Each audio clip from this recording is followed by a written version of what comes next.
Pink Floyd's music has always felt untouchable, as if it exists outside the normal rules of value.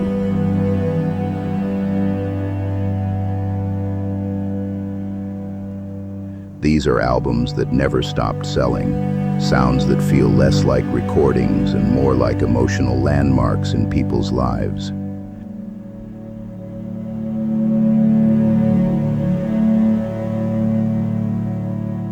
But behind that music is a different Pink Floyd story, one that's less about sound and more about what survived, because some of the most valuable Pink Floyd artifacts weren't carefully preserved. They were almost lost, almost thrown away, almost destroyed. In one case, an iconic Pink Floyd symbol became famous because it literally escaped and caused chaos. And in another, a handful of handwritten pages became priceless because they're the closest thing to a mind that disappeared. David Gilmour once explained that Pink Floyd was never really about virtuosity or display. As he put it, we weren't trying to impress anyone with how clever we were. We were trying to create an atmosphere, a feeling you could step into and stay inside for a while. Behind that atmosphere, there were objects: paper, tape, wood, wire, rubber, ink. None of them were created to be valuable. None were meant to survive. And yet decades later, some of these objects would sell for astonishing sums, not because they're luxurious, but because they feel like proof. This is not a list of memorabilia. This is the story of how fragments of Pink Floyd's history became some of the most expensive musical artifacts ever sold. And the biggest sale on this list isn't just expensive, it's the kind of number that makes you stop and ask, what are people really paying for? The object or the myth?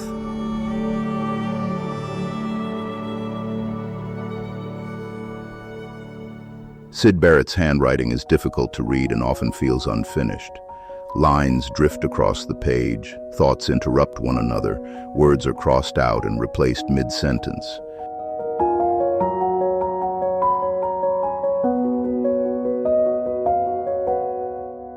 There is no sense of polish and almost no sense of finality. Roger Waters later reflected on Syd's role in the band with a mixture of admiration and sadness, saying, "Syd was the guiding light in the beginning. Without him, there simply wouldn't have been Pink Floyd as people came to know it." Nick Mason echoed this sentiment years later when discussing the band's earliest period. Syd had a way of seeing things that the rest of us didn't. The band's original direction came directly from him. These handwritten pages capture Syd at a moment when he was still shaping the band's identity, before his presence faded completely. They feel fragile and intimate, as though they were never meant to be preserved at all. Collectors aren't buying lyrics, they're buying closeness, a rare, tangible connection to a creative mind that disappeared long before its influence did.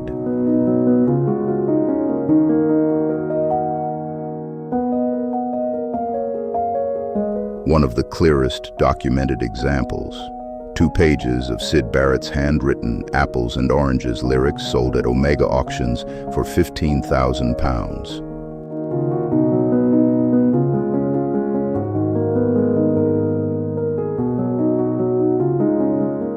Another Syd handwritten lyric page, Jug Band Blues, sold via Omega auctions for £9,500.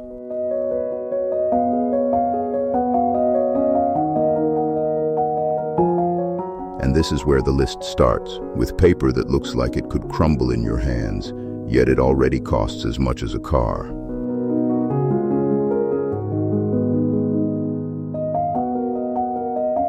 Today, the dark side of the moon feels permanent, as if it always existed exactly as we know it.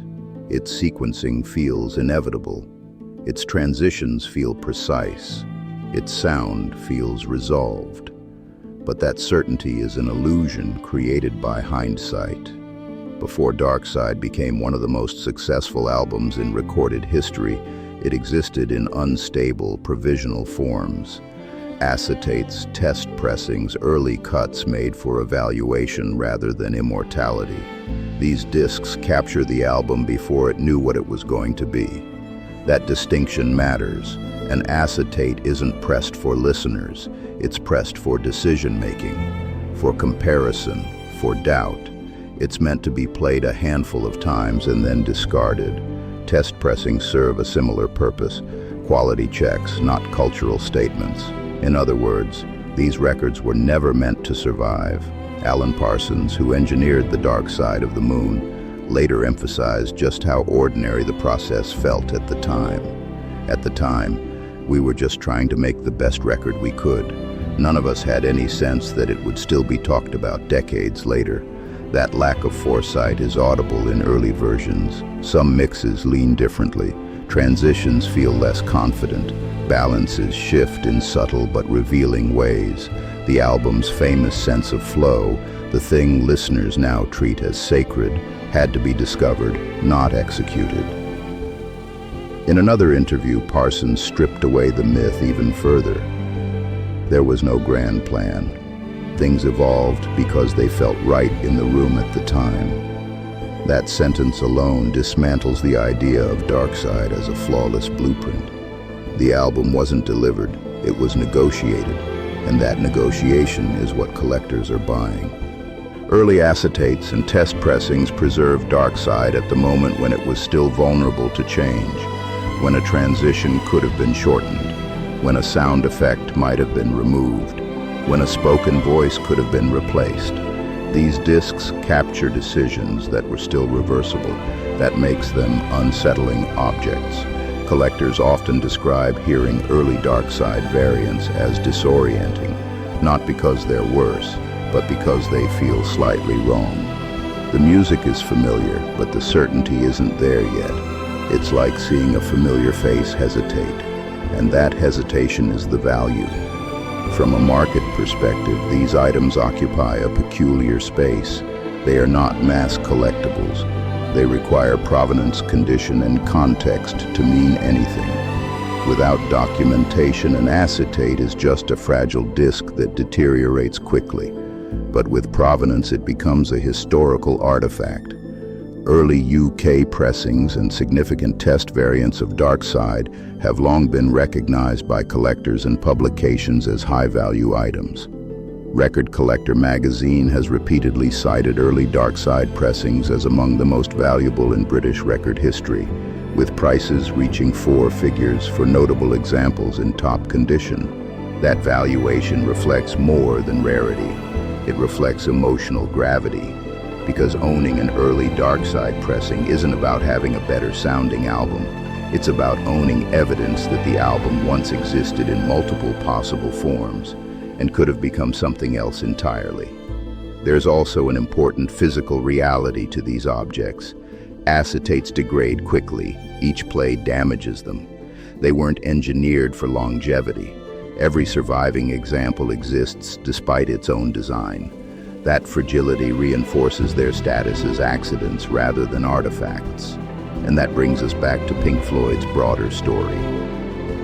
Dark Side of the Moon is often framed as a moment of perfect alignment. Concept, sound, technology, and timing coming together seamlessly.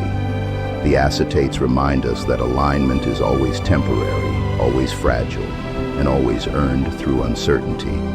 They show us Pink Floyd, not as prophets, but as craftsmen working without guarantees. That's why these items sit at number 9 on this list.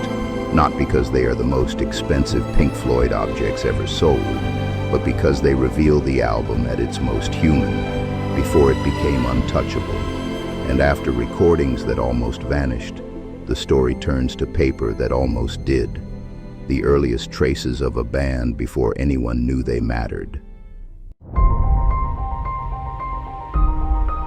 In the late 1960s, Pink Floyd existed in a world that didn't think about preservation at all. Posters weren't art objects. They were announcements, printed quickly, cheaply, and in small runs, meant to last just long enough to get people through the door. Once the show ended, they were torn down, pasted over, or simply forgotten. That disposability wasn't negligence, it was the culture. Pink Floyd's earliest years unfolded inside London's underground scene, where venues appeared and vanished almost overnight. Clubs like the UFO weren't institutions, they were experiments. The same was true of the bands that played there. Nick Mason later recalled that period with a sense of disbelief at how temporary everything felt. Everything felt temporary back then. Bands came and went, venues shut overnight, and nobody imagined any of it would be important one day. That single sentence explains why early Pink Floyd posters are now among the most valuable paper artifacts in rock history. They survived by accident. Many were designed by artists who weren't thinking about legacy either. Bold typography, distorted figures, surreal colors. The posters reflected the same experimental mindset as the music. They were meant to shock, confuse, and attract attention for one night only. And then they were supposed to disappear, but a handful didn't. Some were kept by fans, others were rolled up and forgotten in drawers. A few survived because no one bothered to take them down.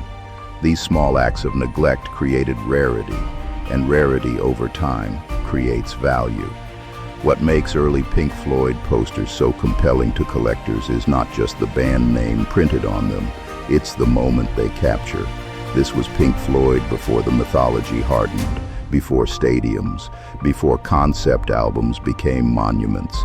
These posters show a band still embedded in a scene, not towering above it. They document a brief window when Pink Floyd was part of London's psychedelic underground, when the future wasn't guaranteed and experimentation carried real risk. That context matters enormously when these posters enter the auction world. A clear, verifiable example illustrates this shift. A 1967 Pink Floyd concert poster advertising a UFO club performance sold at Bonhams for £2,040. Another 1967 Pink Floyd/UFO club poster sold at Bonhams for £3,825, again emphasizing condition, provenance, and cultural context rather than graphic perfection.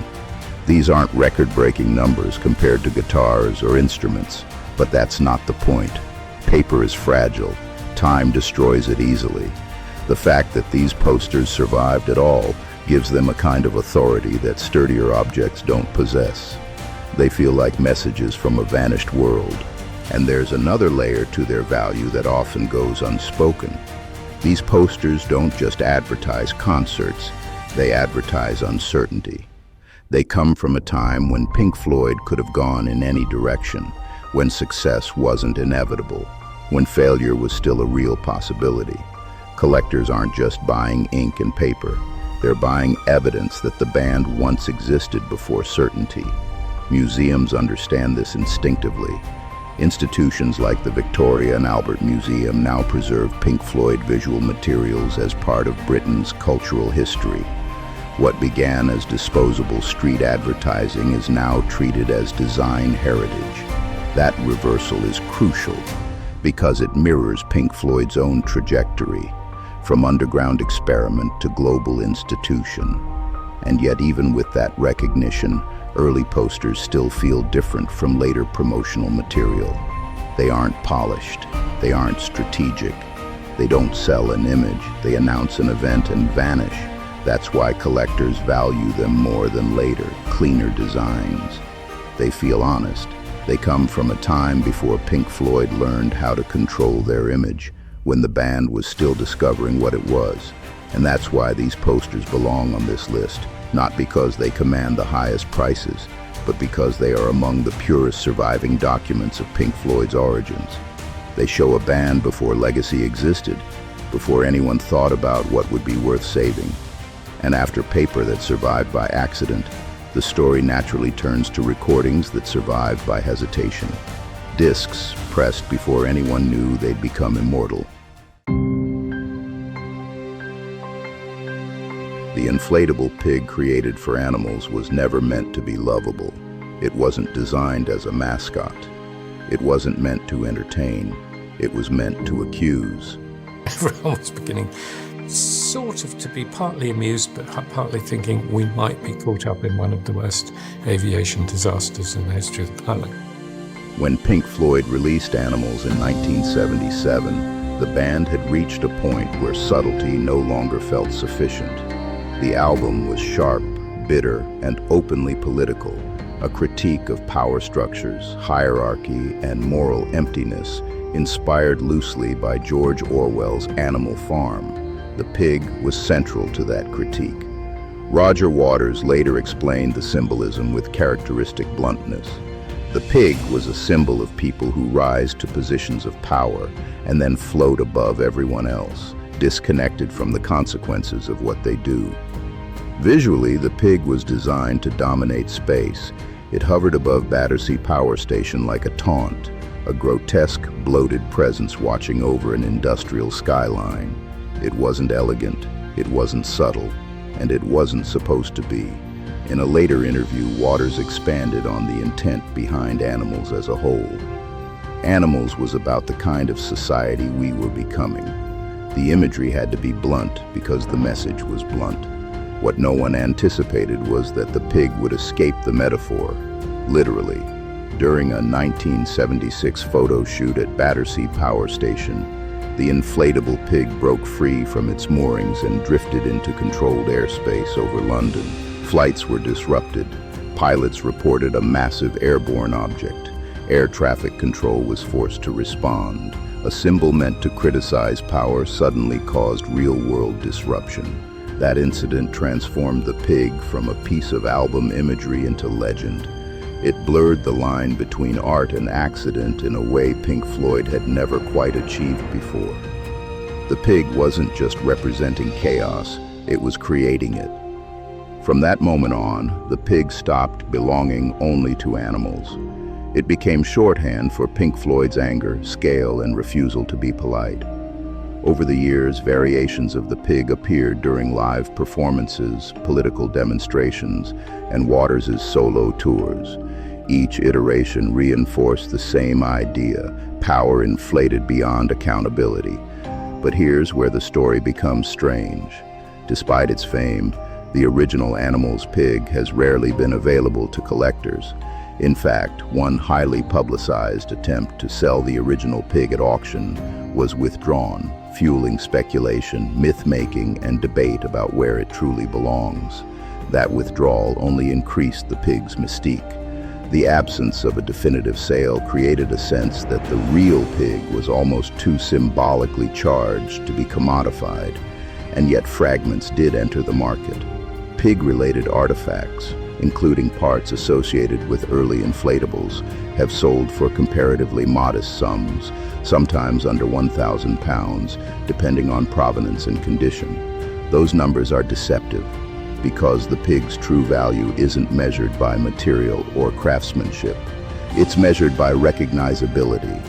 Very few objects in rock history are instantly understood without explanation. The pig is one of them. It represents a moment when Pink Floyd stopped hiding behind abstraction and decided to confront power openly, visually, politically, and unapologetically. Collectors aren't chasing rubber and rope. They're chasing a symbol that escaped its creator's control, and that's what makes the pig so powerful in this list. Unlike guitars, which were cherished tools, or lyric pages, which were private, the pig was public from the start. It was meant to be seen, judged, and argued over. It invited controversy, and got it. There is also a deep irony here. Animals is an album deeply critical of greed, hierarchy, and exploitation. And yet the imagery associated with it now circulates through auction houses, collectible markets, and private collections. A symbol of excess becomes an object of desire. That contradiction is not a flaw in the story. It is the story. Because Pink Floyd didn't create symbols to be comfortable. They created them to expose contradictions, even when those contradictions eventually included the band itself. That's why the pig ranks so high on this list. Not because it sold for the most money, but because it became uncontrollable. It escaped the stage. It entered the real world. and decades later it still hovers, a reminder that some ideas refuse to stay tethered. And after a symbol escapes into the world, the next step is inevitable, returning to the quietest, most fragile objects of all, the paper where it all began. Pink Floyd's studio master tapes occupy a strange and often misunderstood place in the band's history. They are not albums in the way fans usually imagine albums. They are not even finished works. They are the stage before certainty, the moment when the music is still undecided, vulnerable, and alive. Inside these reels are alternate takes, unfinished vocal lines, abandoned solos, rough edits, studio chatter, and ideas that lasted only minutes before being erased or overwritten. Some performances survive only because a tape wasn't reused. Others exist because someone hesitated before pressing record again. This is the version of Pink Floyd that most listeners never hear. David Gilmour once reflected on this fragile phase of creation when talking about the band's studio years. The best moments often happen when nobody realizes they're happening. You don't hear a bell ring. You only understand their importance years later when it's too late to recreate them. That observation explains why master tapes feel so powerful. They capture the band before history hardened, before decisions became permanent, before mistakes were hidden behind polish. They are evidence of uncertainty, and uncertainty is uncomfortable to preserve. Alan Parsons, who engineered The Dark Side of the Moon, later described just how provisional those sessions felt at the time. We tried things constantly. Some ideas worked, some didn't, and some only made sense much later. At the time, nothing felt permanent. That sense of impermanence is crucial. When people imagine Pink Floyd today, they imagine intention, a band that always knew exactly what it was doing. The tapes tell a different story. They reveal hesitation, debate, and revision. They reveal music being shaped, not delivered. And that is precisely why these tapes have entered the collector market. When original Pink Floyd master reels surface, which happens extremely rarely, buyers understand that they are not purchasing something to listen to in the traditional sense. In almost all documented cases, copyright remains with the rights holders. Playback is restricted. Duplication is forbidden. So what is being bought? Process, evidence, a physical object that proves the music passed through human hands before it became untouchable. One documented example illustrates this perfectly. Two reels described as production master copy tapes used for an Australian release of The Dark Side of the Moon were sold by Omega Auctions for £3,600. In another case, a set of Dark Side of the Moon master reel tapes was sold through RR Auction for $3,778, again explicitly described as an artifact rather than a transferable recording.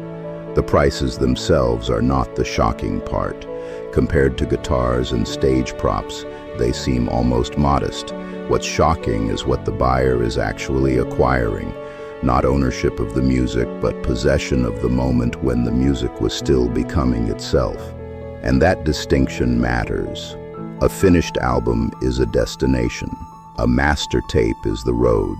Collectors who pursue these reels often describe them in almost forensic terms. Tape boxes with handwritten notes, splice marks where edits were made manually, labels that show indecision, crossed out titles, alternate names. These are not romantic objects. They are working tools, scarred by use, and that's what gives them weight. Because in an age where Pink Floyd exists as mythology, the master tapes quietly insist on something else, that greatness was built slowly, imperfectly, and under pressure. And from this point on, the story shifts. Ownership stops being about sound and starts being about control. Because the next item on this list isn't about preserving uncertainty. It's about documenting emotional collapse as it happens, one handwritten page at a time. The Wall did not begin as a concept album. It began as a state of mind.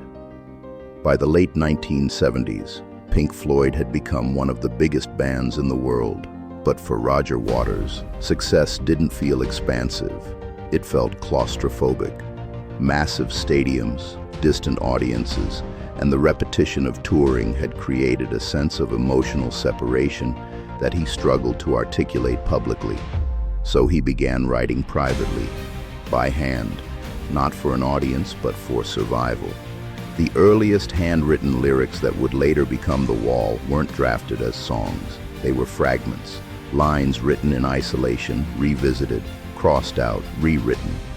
Some pages feel obsessive, others resigned. There's no sense that these words were meant to be read by anyone else. Waters later acknowledged how exposed that process was. I didn't sit down to write something universal. I was writing about myself, my fears, my anger, my failures. It was uncomfortable, but it was honest. BBC, The Wall, Behind the Brick, 2000. That honesty is visible on the page. The handwriting itself is tense. The spacing is inconsistent. Lines sometimes collapse inward, as if the page couldn't quite contain what was being said. You can see moments where an idea was abandoned mid-thought, not because it was weak, but because it might have gone too far. This is The Wall before it learned how to protect itself. Before the elaborate stage show, before the film, before the symbolism hardened into mythology. Nick Mason later reflected on that period with notable restraint. Roger was working through something very personal. The rest of us could feel it. The album grew out of that tension. Uncut Magazine, 2001.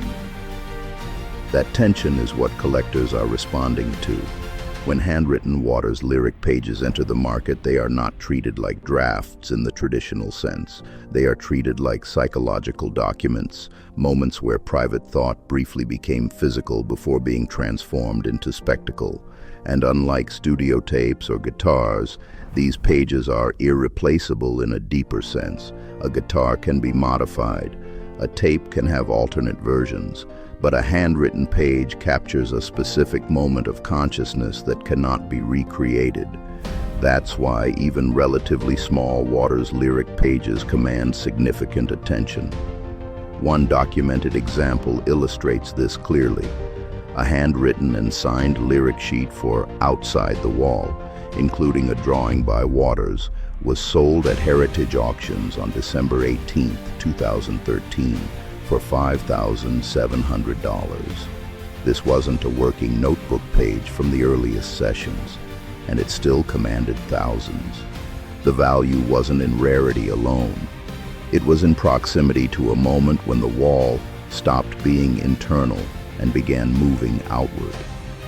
Other Waters handwritten lyric pages have appeared in major auction catalogs as well. Christie's has listed handwritten presentation lyrics for Another Brick in the Wall, again emphasizing authorship and emotional provenance rather than musical utility. What's important here is restraint. Despite decades of fascination with The Wall, Waters has never flooded the market with original working manuscripts. There is no massive archive release, no complete notebook for collectors to dissect. What survives exists in fragments, and that scarcity feels intentional, because The Wall was built as a defense. These pages are what came before the defense existed. Collectors understand that instinctively. They are not buying words to frame on a wall. They are buying access to the moment before performance, when the work was still unresolved, painful, and private. There's also a deeper irony at play. The Wall is an album about alienation, authority, and emotional distance. And yet the handwritten pages that gave birth to it now circulate through auction houses, described in careful language, assigned estimates, and sold to the highest bidder. Private pain turned into public artifact. That transformation mirrors the album itself. What began as isolation became spectacle. What began as handwriting became architecture. What began as self-examination became collective experience. And that's why these handwritten lyrics rank so high on this list. Not because they are the most expensive Pink Floyd items ever sold, they aren't, but because they represent the moment when the wall still belonged to one person, before it belonged to the band, before it belonged to the audience, before it became history. And now, having moved from the mind to the stage, to the instrument itself, the final piece falls into place, the object where all of this pressure, conflict, and emotion ultimately became sound. David Gilmour's guitars are not valuable because they are rare. They are valuable because they were used. Scratches along the body, worn lacquer where an arm rested for decades, pickups swapped, wiring altered, tremolo systems reworked. These instruments weren't protected from time. They were shaped by it.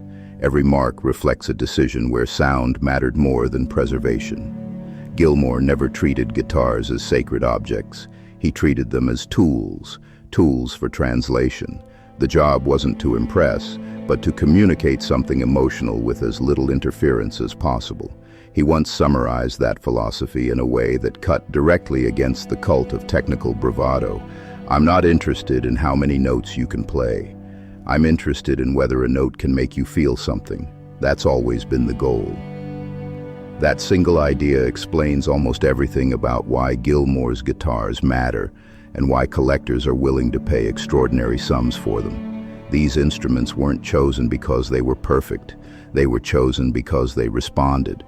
Over the years, Gilmour relied on a small number of guitars repeatedly, reshaping them as his sound evolved. Necks were replaced, pickups were rewound, electronics were altered to suit different eras of the band's music. Purity was never the goal, expression was. That's why his stage-used guitars tell a story you can't separate from the music itself. When you hear the clarity of "Wish You Were Here," the restrained anger of Animals, or the aching precision of "Comfortably Numb," you're not hearing abstract technique. You're hearing a specific physical setup, refined again and again until it disappeared into the performance. For decades, these guitars remained with Gilmour, largely hidden from the public. They weren't displayed as relics. They weren't toured as museum pieces. They existed in a working musician's orbit, sometimes played, sometimes modified, sometimes set aside. That changed dramatically in 2019. In that year, David Gilmour made the decision to sell a large portion of his guitars, amps, and equipment through Christie's, with all proceeds going to charity. The announcement alone sent shockwaves through the music and collecting worlds. This wasn't just a famous musician downsizing. This was the release of a source archive. More than 120 instruments went under the hammer, spanning decades of Pink Floyd history and Gilmour's solo career. What made the sale extraordinary wasn't just the quantity, but the provenance. These weren't associated guitars. These were the guitars. The results were historic. The auction raised a total of approximately $21.5 million, making it one of the most significant single artist instrument sales ever held.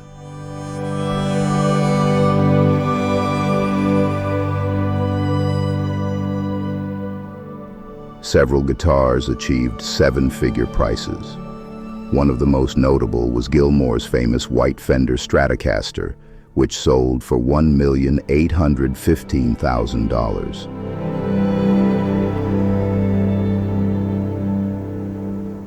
That number matters not just because it's high, but because it reframed how the market values instruments. This wasn't about rarity in the traditional sense. Fender made many Stratocasters. What the buyer was paying for was continuity. Decades of sound passing through the same object. Collectors often describe Gilmour's guitars in almost anatomical terms, instruments that learned how he played and were gradually reshaped to respond more precisely. That relationship between musician and tool is almost impossible to replicate artificially, and that's why these guitars command such reverence. They represent discipline rather than flash, restraint rather than speed. The idea that a single note placed carefully can carry more weight than a cascade of technique. In that sense, Gilmour's guitars are physical embodiments of Pink Floyd's philosophy. They were never about domination or excess. They were about atmosphere, about creating space for emotion to exist. Which brings us naturally to the final instrument on this list. Because among all of Gilmour's guitars, one doesn't just represent a phase or a sound, it represents the entire language. And the next object isn't just a guitar that was used by Pink Floyd. It's the instrument through which Pink Floyd learned how to speak. The wall was never designed to survive itself. From its earliest conception, the live show wasn't meant to be remembered as a beautiful structure, but as a process, one that began with construction and ended with destruction. Night after night, the audience watched a wall rise brick by brick until the band itself was hidden behind it. And then, just as deliberately, they watched it collapse. This wasn't stagecraft in the traditional sense, it was psychology made physical. Roger Waters has often described the wall as a response to isolation. The distance he felt between himself and audiences, bandmates, and eventually the world at large. The stage reflected that alienation literally. The wall wasn't decoration, it was the story. Stage designer Mark Fisher, who helped turn that idea into something physically real, later described the concept with unusual bluntness. It was architecture designed to die. The destruction wasn't a consequence of the show. It was the meaning of the show. Architectural review. That philosophy shaped everything about the production. The props were never built for longevity. They were built for impact. Lightweight materials, exaggerated forms, grotesque figures designed to look oppressive from a distance and unsettling up close, teachers with frozen expressions, giant faceless authority figures, masks that felt more like nightmares than costumes. Most of it was destroyed deliberately. After each performance, pieces were broken down, damaged, or discarded. The act of collapse wasn't symbolic alone. It was practical. The tour itself was too large, too complex, too expensive to preserve in full. Nothing about it was meant to become collectible, which is exactly why the objects that survived feel so unsettling. Some props were saved quietly by crew members. Others were stored rather than destroyed, simply because they were too large or too awkward to dispose of immediately. In a few cases, fragments were repurposed or forgotten in storage. Those accidents created artifacts. Owning an original wall stage prop is unlike owning almost any other Pink Floyd object. A guitar was played, a lyric sheet was written, a master tape was recorded, a wall prop was performed, and then destroyed. What remains is not a finished object, but a survivor of a planned collapse. Collectors who pursue these items often describe a strange first impression. Up close, the props look crude. Paint applied quickly, materials chosen for speed, not elegance, construction that feels almost careless. But that roughness is intentional, because the wall was never about refinement. It was about pressure, about the point where control becomes cruelty and isolation becomes architecture. That's why these props feel emotionally heavy even when they're physically light. They are the physical residue of a moment when Pink Floyd stopped asking audiences to listen and started asking them to confront themselves. This tension carries directly into the marketplace. One of the clearest documented examples of wall-related artifacts entering public sale comes from the film version of Pink Floyd, The Wall. An original screen-used prop mask from the 1982 film was sold at RR auction for $3,369. That figure is modest compared to the multi-million-dollar instruments elsewhere on this list. But focusing on price misses the point. What the buyer acquired was not craftsmanship, rarity, or beauty. They acquired evidence, evidence that this vast, psychologically aggressive production actually existed. Evidence that something so temporary, so destructive by design, left behind physical remains at all. And that's why wall props occupy a unique position in Pink Floyd history. They sit at the intersection of music, theater, and architecture, but they belong fully to none of those categories. They are closer to ruins than memorabilia, fragments of a structure that was never meant to be excavated. There is also a deeper irony at work here. The Wall is an album deeply critical of authority, control, and emotional distance, and yet its surviving props are now owned, traded, and displayed as cultural artifacts, carefully preserved, cataloged, and protected. Objects designed to represent confinement are now framed behind glass. That contradiction is impossible to ignore, and perhaps that's why these props still provoke such strong reactions. For some fans, they represent Pink Floyd at their most ambitious and uncompromising. For others, they symbolize excess, domination, and creative imbalance. Both interpretations are embedded in the object itself, because when you look at a surviving wall prop, you're not just looking at stage design, you're looking at a philosophy made physical, one that insisted art should be uncomfortable, temporary, and destructive if necessary. That insistence changed live performance forever, and that is why these objects rank so high on this list, not because they are the most expensive, but because they represent. If finished albums are what the world hears, then Pink Floyd's session materials are what the band argued over. These are not artifacts meant for admiration. They are working documents, annotated reels, rough mixes, studio notes, alternate edits, early track listings, the evidence of decisions being made, questioned, reversed, and made again. They show Pink Floyd not as distant icons, but as collaborators navigating uncertainty in real time.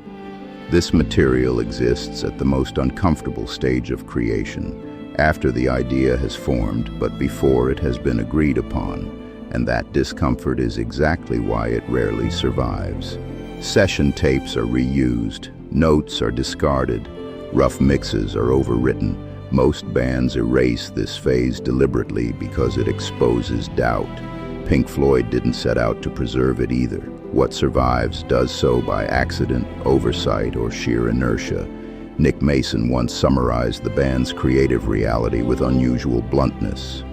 What people think of as genius is usually the result of long arguments, wrong turns, and stubborn persistence. Those arguments are embedded in session materials. You can hear it in the alternate takes that push too far, in the mixes that feel unbalanced, in the handwritten notes that hesitate rather than declare. These are not the sounds of certainty. They are the sounds of negotiation. Alan Parsons, looking back on the dark side of the Moon sessions, described the process in a way that strips away mythology. We didn't arrive with a finished blueprint. The album became what it became through constant adjustment, often reacting to what had just happened rather than following a plan. That absence of a master plan is precisely what makes session materials so revealing. They show Pink Floyd as a band discovering itself album by album, sometimes track by track, occasionally take by take. The identity listeners now experience as unified was assembled slowly, through friction. When session materials enter the collector market, they do so quietly. These are not headline-grabbing objects. They don't photograph well. They don't immediately communicate their importance to casual fans. But among serious collectors, they are treated with near reverence. Because they answer a question fans rarely get to ask, what almost happened instead. A rough mix might reveal a vocal line that was later removed because it said too much. An early edit might run longer, darker, less controlled.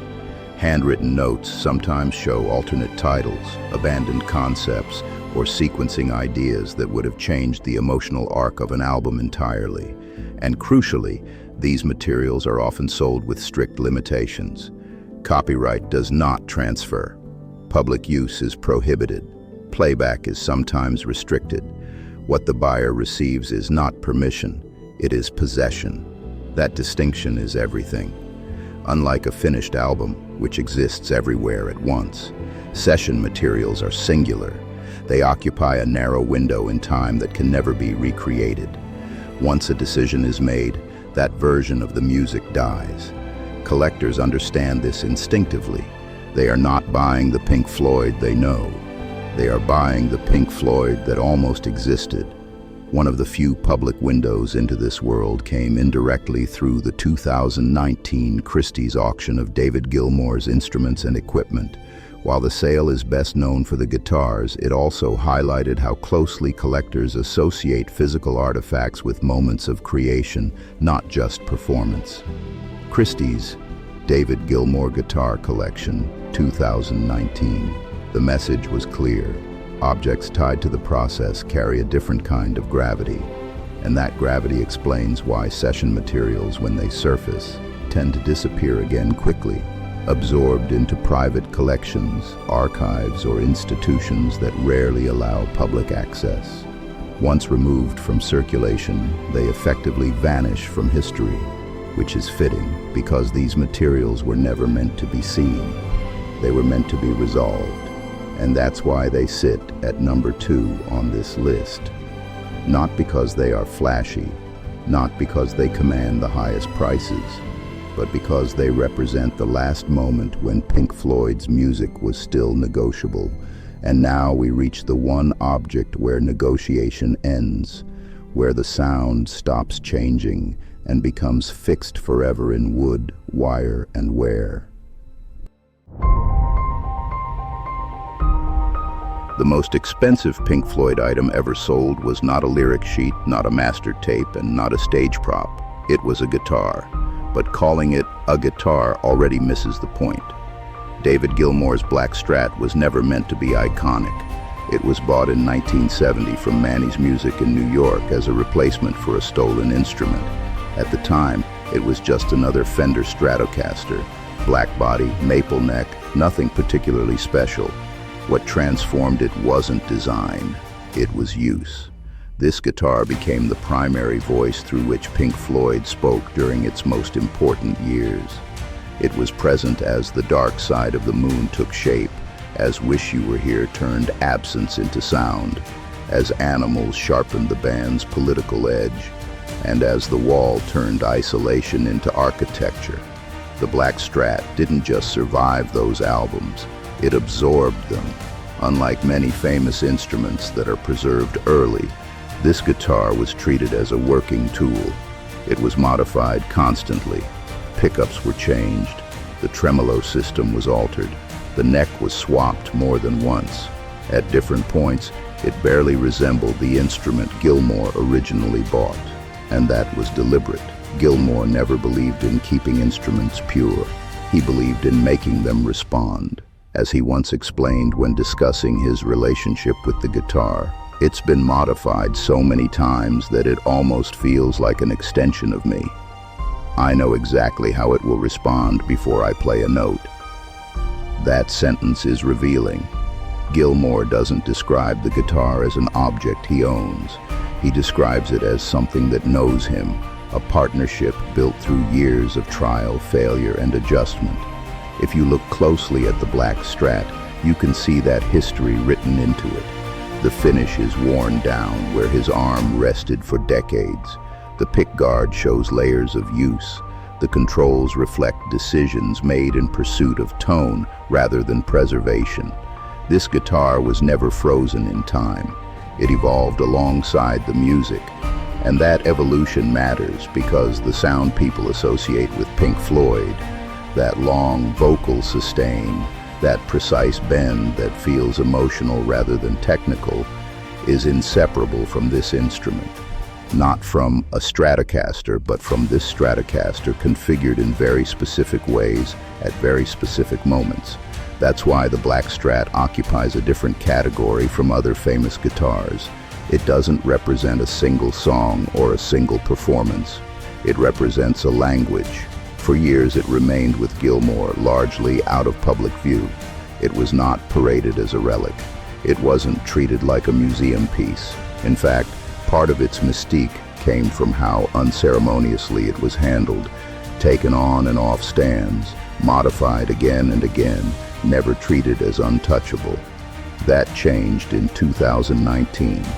That year, David Gilmour made the decision to sell a significant portion of his guitars and equipment through Christie's, with proceeds going to charity. The announcement alone sent shockwaves through the music world. Collectors knew this wasn't just another celebrity auction, this was the source. When the black Strat came up for sale, expectations were already high, but the final number exceeded even optimistic predictions. The guitar sold at Christie's New York in June 2019 for $3,975,000. Nearly $4 million. At that moment, the black Strat became the most expensive Pink Floyd item ever sold and one of the most expensive guitars in history. What's often overlooked, however, is who bought it. The buyer was later reported to be Jim Irsay, owner of the Indianapolis Colts and a well-known collector of historically significant instruments. Irsay didn't buy the guitar to hide it away. He has repeatedly stated that instruments like this are pieces of cultural history meant to be shared.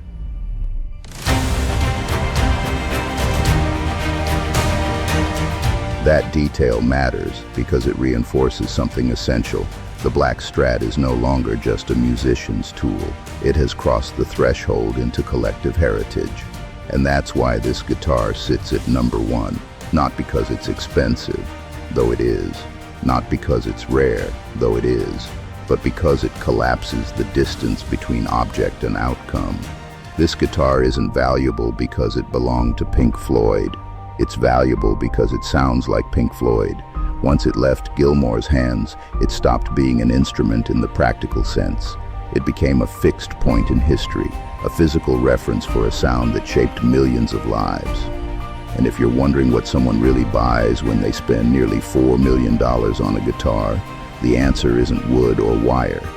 They buy certainty. The certainty that the magic wasn't imagined, and that it once lived inside something you could actually hold.